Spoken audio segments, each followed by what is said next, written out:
வணக்கம். நம்ம இப்போ தமிழில் இந்தியன் பொலிட்டி கண்டினியூ பண்ணுவோம். ஷரத்து 25 நம்ம பார்த்தோம். அதாவது அந்த ஷரத்து 25 படி பொது அமைதி, ஒழுங்கு, சுகாதாரம், அறநெறி, இந்த நாளுக்கும் அடிப்படை, அது இல்லாமல் அடிப்படை உரிமைகளுக்கும் உட்பட்டு எல்லாருக்கும், குடிமகனுக்கும் மற்றவங்களுக்கும் இந்த சமய நம்பிக்கை, இந்த சமயம் பற்றிய மதம் பற்றிய உரிமைகள் உண்டு. எல்லாருக்கும் உண்டு. குடிமகனாக இருந்தாலும் சரி, குடிமகன் அல்லாத இருந்தாலும் சரி. அதை நம்ம நேற்று பார்த்தோம். செக்யூலரிசத்துக்கு டெஃபினேஷன் பார்த்தோம். செக்யூலரிசம் என்ன, மத சார்பின்மைனா என்ன, அதே மாதிரி மதம்னா என்ன, அதையும் பார்த்தோம். அப்புறம் சான்ஸ்கிரிட்டு நம்ம சிலபஸில் சேர்த்துறது ஆன்டி செக்யூலர் அல்ல, அது மத சார்பு உள்ளது தான். அதாவது நம்ம அது செக்யூலரிசத்து மத சார்பின்மைக்கு எதிரானது அல்ல அப்படின்னும் பார்த்தோம். இந்த கேஸு நம்ம கிளியராக சான்ஸ்கிரிட் லாங்குவேஜ், கல்ச்சரல் ஹெரிட்டேஜ், நம்மளுடைய ஆன்மீக வாழ்க்கை பற்றி சொல்கிறது, உபனிஷத்து இருக்கிறது, வேதங்கள் இருக்கிறது. அந்த லாங்குவேஜை சிபிஎஸ்சி சிலபஸில் போடக்கூடாதுன்னு சொல்கிறது தப்பு அப்படின்னு க்ளீனாக நம்ம சொன்னோம். இப்போ நம்ம எல்லா ஒவ்வொரு ஆர்டிக்கிளுக்கும் வருவோம். First article 25. இந்த 25 என்ன சொல்லுது? ஃப்ரீடம் ஆஃப் கன்சைன்ஸ்னு என்ன? மனசாட்சி. அந்த மனசாட்சிக்கு உட்பட்டு ஒரு மனிதன் கடவுளோடு உள்ள தொடர்பை நிர்ணயம் பண்ணிக்கலாம். கடவுளோ அல்ல கிரியேட்டரோ யாராக இருந்தாலும் சரி, நம்மளுக்கும் அந்த கடவுளுக்கும் அல்ல அந்த கிரியேட்டருக்கும் என்ன உறவுங்கிறத நம்ம டிசைட் பண்ணிக்கலாம். இதில் யாரும் நம்மளை கம்பல் பண்ண முடியாது. ஆனால் நம்ம சமய நம்பிக்கை சுதந்திரமாக அதை நம்ம பின்பற்றலாம். இதுதான் ஃபஸ்ட்டு நம்ம ஃப்ரீடம் ஆஃப் கன்சைன்ஸ், மனசாட்சி. அடுத்தது freedom to profess. Freedom to ப்ரொஃபஸ்னால் என்ன? நம்ம என்ன நினைக்கிறோமோ அதை மற்றவங்களுக்கு சொல்கிறது. என்னுடைய மனசில் இது படுது கடவுளை பற்றி, மதத்தை பற்றி, நம்ம தனி வாழ்க்கையில் இருக்கிற இதை மற்றவங்களுக்கும் அது பயன்படட்டும் அப்படின்னு சொல்கிறது. அதுக்கு பேர் தான் ஃப்ரீடம் டு ப்ரொஃபஸ். அதுக்கு அடுத்தது ஃப்ரீடம் டு ப்ராக்டிஸ். நம்ம என்ன நினைக்கிறோமோ அதை நம்ம கடைப்பிடிக்கிறது, செரிமனியில் கடைப்பிடிக்கிறது, சடங்குகள், அதாவது அனிவர்சரிஸ், பண்டிகை, இதிலெல்லாம் ப்ராக்டிஸ், அதாவது நடைமுறைக்கு கொண்டு வர்றது. அது மட்டும் இல்லை, profess, freedom of conscience, freedom to profess, freedom to practise and freedom to propagate. அதை மற்றவங்களுக்கு பிரச்சாரம் பண்ணுறது. யாருக்கும் அது பயனடையணும். நல்லது தானே. உங்களுக்கு இதில் தெரியுமில்ல, உங்களுக்கு யார் ராமானுஜர், அவர் ஓம் வாட் இஸ் தட், நமோ நாராயணா அப்படிங்கிறத ஓம் நமோ பகவதே வாசுதேவாய நம அப்படின்னு அவருக்கு மட்டும் சொன்னாங்க. நீ இது வேறு யாருக்கும் சொல்லிக் கொடுக்கக்கூடாது. ஏன்னா இது நீ மற்றவங்களுக்கு சொல்லிக் கொடுத்தா அவங்கெல்லாம் சொர்க்கத்துக்கு போயிடுவாங்க, நீ சொர்க்கத்துக்கு போக முடியாதுன்னு ராமானுஜர்கிட்ட சொன்னாங்க. அவர் சாதாரண நம்மெல்லாம் என்ன நினச்சிருப்போம், நம்ம மட்டும் போனால் போதும்னா, அவர் என்ன பண்ணார், ஸ்ரீரங்கம் கோவிலில் நினைக்கிறேன் மேலே ஏறி எல்லாரையும் வர சொல்லி இந்த மந்திரத்தை சொன்னார். ஓம் நமோ பகவதே வாசுதேவாய நம அப்படின்னு நீங்கள் சொல்லுங்கள், எல்லாருக்கும் இது பயனடையணும்னு சொல்லிவிட்டு அவர் சொன்னார்.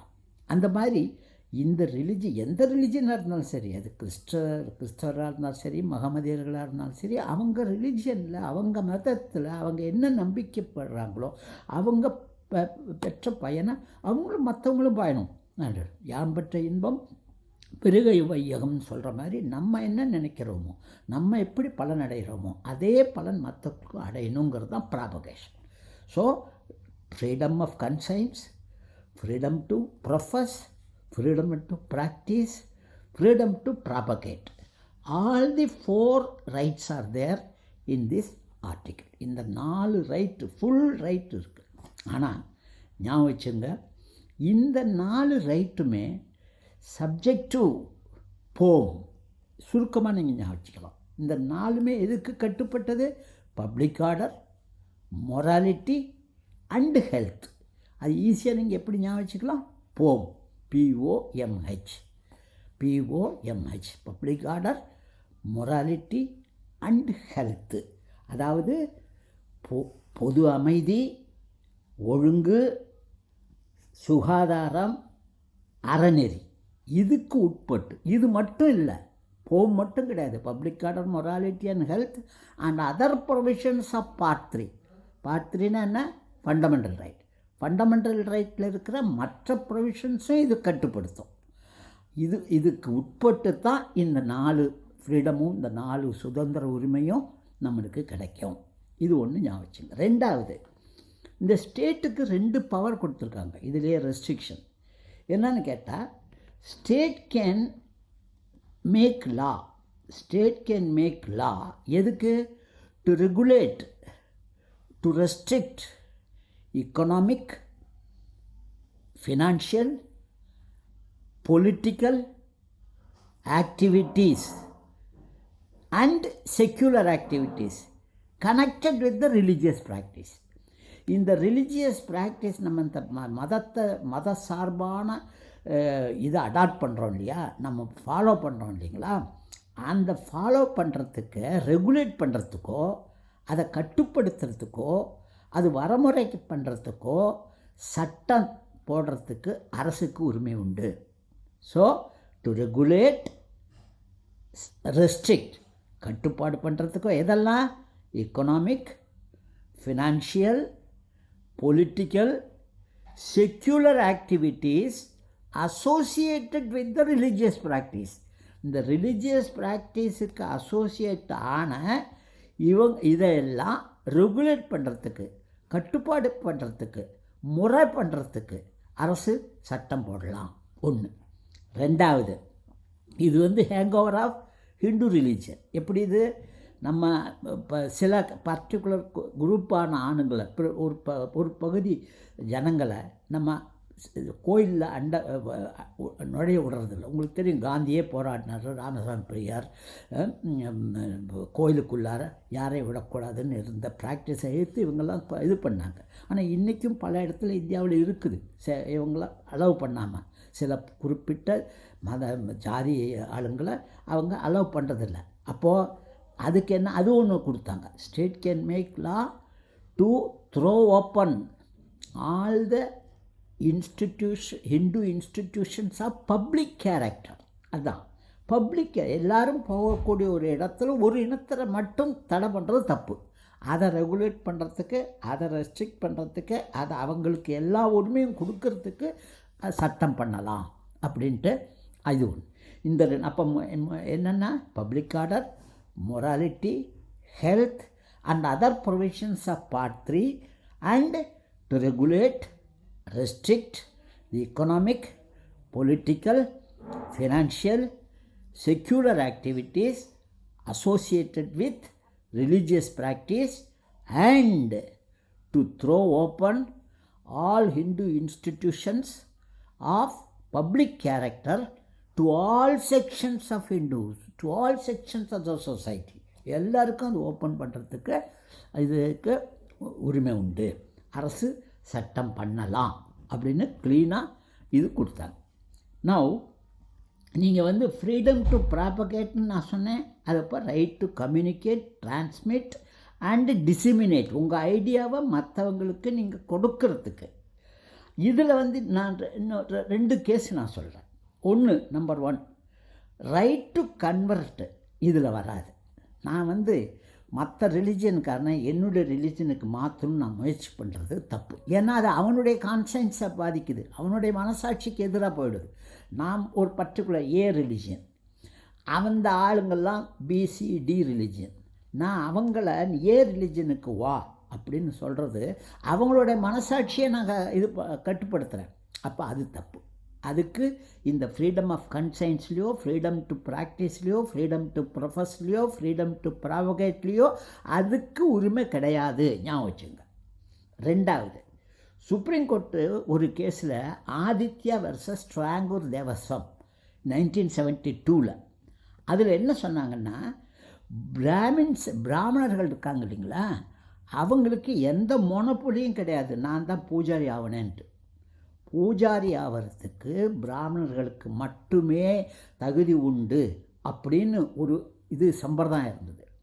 அப்போது இவங்க சுப்ரீம் கோர்ட் இந்த இதில் சொன்னாங்க, non Brahmins can also be appointed as pujaris. பிராமணர் அல்லாதவர்களும் பூஜாரியாக அப்பாயின்மெண்ட் பண்ணலாம். ஆனால் ஒரே ஒரு கண்டிஷன் என்னன்னா, ஹீ இஸ் ப்ராப்பர்லி ட்ரைன்டு. அவன் சரியான விதத்தில் அவங்களுக்கு ட்ரைனிங் கொடுத்து, அவங்களுக்கு இந்த மந்திரமோ இந்த செரிமனியை பற்றியோ ஃபுல் நாலேஜ் இருந்தால், அந்த மந்திரத்தை உச்சரிக்க தெரிஞ்சதுன்னா நான் பிராமின்ஸையும் இவங்க இதில் பூஜாரியாக அப்பாயிண்ட் பண்ணலாம், அதில் எந்த தப்பும் கிடையாதுன்ட்டாங்க. இன்னொரு கேஸு ரொம்ப இம்பார்ட்டன்ட் கேஸ் என்னென்னா, Ismail Faruqui versus union of India 1994.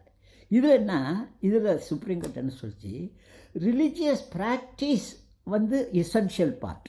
அதாவது நான் ப்ரே பண்ணணும், காலையில் எழுந்திரிச்சு நான் 6 மணிக்கு எழுந்திரிச்சு ப்ரே பண்ணுறேன் இல்லையா, அது ப்ரேயர் வந்து எல்லாருக்கும் உண்டு. காலையில் எல்லா மதத்தவங்களும் ப்ரே பண்ணுவாங்க. ப்ரேயர் பண்ணுறது, அமைதியாக ப்ரேயர் பண்ணுறதோ அல்ல கும்பிடுறது, சாமி கும்பிடுறதோ, இது வந்து எசென்ஷியல் பார்ட். ஆனால் எந்த இடத்துல சாமி கும்பிடுறோம் அப்படிங்கிறது எசென்ஷியல் பார்ட் இல்லை.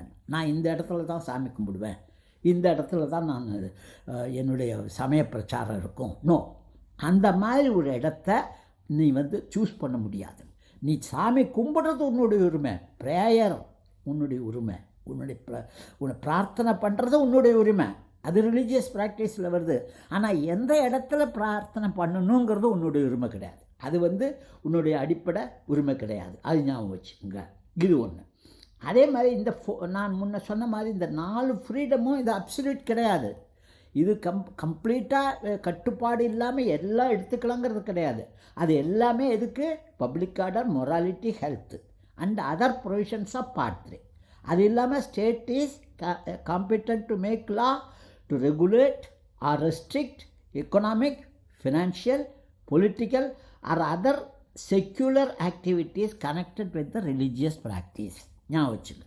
அந்த எக்கனாமிக் ஆக்டிவிட்டிஸ் பொருளாதாரம் சம்மந்தப்பட்டது, பணம் சம்மந்தப்பட்டது, அரசியல் சம்மந்தப்பட்டது அல்லது மத சார்பின்மையை சம்மந்தப்பட்ட எதை கண்ட்ரோல் பண்ணுறதுக்கும் எதை கட்டுப்பாடு பண்ணுறதுக்கும் அரசுக்கு சட்டம் இயற்றத்துக்கு உரிமை உண்டு. இது ஒன்று. அதே மாதிரி state can make law providing social welfare and social reform. Social welfare, சமுதாய இதுக்கு சமுதாய சீர்திருத்தத்துக்கும் சமுதாய நலனுக்காகவும் அரசு சட்டம் இயற்றலாம், including throwing open Hindu religious institution. Hindu மத சம்பந்தப்பட்ட எல்லா இன்ஸ்டிடியூஷன் ஆஃப் பப்ளிக் கேரக்டர், பொதுமக்களுக்கு உரிமையான அதங்க எல்லா செக்ஷன் ஆஃப் ஹிந்துஸுக்கும் அது ஓப்பன் பண்ணுட்டான். இது என்ன, அந்த நம்மளுடைய அன்டச்சபிலிட்டி நாம் சொன்னோம் இல்லையா, அதனுடைய லீகசி. இதில் இன்னொன்று நீங்கள் முக்கியமாக ஞாபகம் வச்சுக்கிறது என்னென்னா, இந்த டேர்ம் ஹிந்துன்னு இருக்குது இல்லையா, ஹிந்துன்னு சொல்கிறது சிக்கை இன்க்ளூட் பண்ணும், புத்திஸ்ட் இன்க்ளூட் பண்ணும், ஜெயின் கம்யூனிட்டி இன்க்ளூட் பண்ணும். இந்த 3 அது சேருது. அதே மாதிரி கிருப்பான்னு ஒரு கத்தி இருக்கும், அந்த கத்தியை வந்து சிக்குங்கெல்லாம் வச்சுட்டு போவாங்க. அது ஹிந்து ப்ராக்டிஸோடு சேர்ந்தது, அது ரெகக்னைஸ்டு ப்ராக்டிஸ். நீங்கள் ஏர்போர்ட்லாம் பார்க்கலாம், எல்லோரும் ஆர்ம்ஸ் ஆர் ப்ரொஹிபிட்டட் எக்ஸப்ட் கிருப்பான். அதாவது சிக்குங்க அந்த கிருப்பானை எடுத்துகிட்டு போகிறது தடை இல்லை. அப்போ இது 25 முடிஞ்சது. 26 நம்ம நாளைக்கு பார்ப்போம்.